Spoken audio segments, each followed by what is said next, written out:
Authority is something that God intended to be dependable, trustworthy. Within the city of Detroit, pride and greed frequently take over authority's role and they twist it. Over the course of history, we will see how the people of Detroit have experienced inconsistency, dishonesty, along with a feeling of worthlessness from their own authorities in place. Today, I'm going to discuss with you all how the role of twisted authority has shown its face within Detroit, solutions that exist today, what the city has and will continue to look like if these things continue, along with practical applications that you can take away today in order to help change these things. Two major problems that many people experience within the city of Detroit that caused distrust between authority and those under it are broken families and the issue of blight. First, I'm going to give us a couple statistics about broken families. Out of all Detroit households with children, only about 21% of them are headed by a married couple. This presents a huge problem for children and authority. You see, they do not necessarily get the opportunity to see family as God has intended it to be, sacred. Children increasingly live in a single-parent home. In 2010, nearly 4 out of every 10 households with children were headed by a single parent. And not only does this impact the way children view family relationships, but it also impacts the childhood poverty rate immensely. You see, in 2014, a study found that for female-headed households with no father present, the rate for childhood poverty increased to 66% in Detroit alone. What this can communicate to children is a feeling of abandonment, inconsistency, and can create resentment between them and those in authority. This is just one example of how family authority has been distorted in Detroit. Distorted authority has also shown its face within government authority, and we can see this through looking at the issue of blight. Blight is a massive problem that impacts the city of Detroit to this day. Blight is fire damaged, beyond repair, abandoned for many years, unsafe, unclean, illegal dumping. More than 86,400 properties are blighted in the city of Detroit. To put this into perspective for you all, almost a third of the land in Detroit is empty due to blight alone. The effects are detrimental to society because it causes unsafe conditions. It causes higher crime rates, higher risk of disease and injury, and there's no new development or buildings going on because they're not tearing these buildings down. They are just leaving them. It also has a negative psychological and emotional impact on the people within the neighborhoods. These abandoned buildings often are more subject to catching fire quickly as well and can prove to be very dangerous for those living in the neighborhoods around it. To kind of give you guys a better picture of understanding the issue of blight, I want to talk about Motor City Casino. You see, it's a large casino in Detroit that overlooks the entire city. The owner of this casino complained about the view of the city because they believed that when they looked out, they saw so many issues of blight, specifically within the Jeffries project. Now, the mayor, Kwame Kilpatrick, upon hearing this news, decided to hire people to paint over just on the side that is seen from the view of the casino. They didn't go in and fix it. They went over and they just painted over the problem.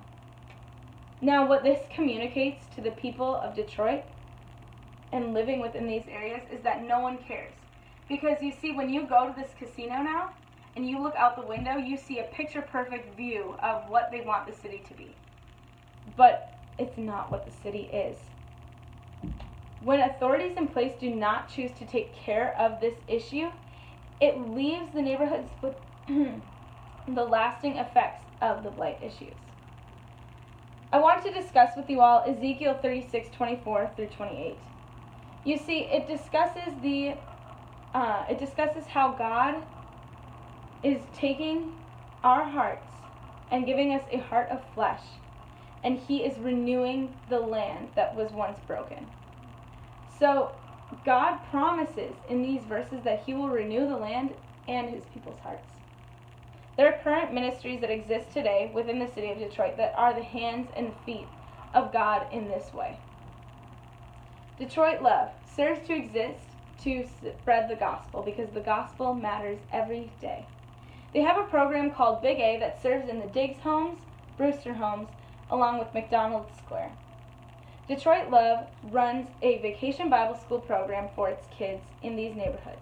They drive vans, pick the kids up, bring them all the way to their building, Detroit Love's building, and they give the children Bible lesson activities, they play games with them, develop great relationships and a community of trust, and sing praise and worship songs. You see, they also do many projects within the city, such as helping with home repair. They clean up run-down buildings, and they work alongside families that might be involved in the ministry, but also just in the community. And overall, this helps to develop the trust of the community. Finally, they integrate frequent prayer walks around the city in order to empower it. These practices slowly are breaking down the barriers between the people and Detroit and its authorities. The people who are involved in the program are consistent and loyal to the city of Detroit and the neighborhoods they serve. And it is through this that they help show godly relationships throughout the community, leaving the city with a lasting impact. You see, if inconsistency, dishonesty, and a feeling of worthlessness through authorities in place continues to be communicated to the people of Detroit, this issue will only take deeper root. We're going to take a look back into history, back in the early 2000s, in order to understand what it looks like when the issues of blight and broken families are continued in Detroit. When the owner of Motor City Casino, Marion Ilitch, was upset about the view from her casino that I discussed, she met with the mayor and set up a deal. You see, these buildings that were obstructing her picture-perfect view were actually occupied by people in the Jeffries Project, but they were not well kept because they were not being helped.